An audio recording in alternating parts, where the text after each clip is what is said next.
అందరికీ నమస్కారం. మా పెద్దమ్మ వంటలు బాగా చేస్తుంది. మీకు నచ్చితే లైక్ చేయండి, షేర్ చేయండి, సబ్స్క్రైబ్ చేయండి.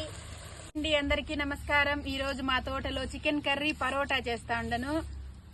పాత్ర పెట్టి ఆయిల్ అయితే వేసుకున్నాను. ఇప్పుడు ఆనియన్స్ టమోటా పేస్ట్ అయితే వేసుకుందాం. అల్లం వెల్లుల్లి పేస్ట్ వేసుకుందాం.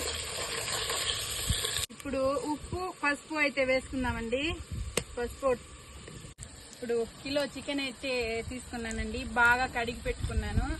చికెన్ వేసేసుకుందాం. 1 స్పూన్ అయితే వేసాను. ఇది చెంగుబల్లో పండిన మిరపకాయలే కానీ గుంటూరు మిరపకాయ అంత ఘాటు.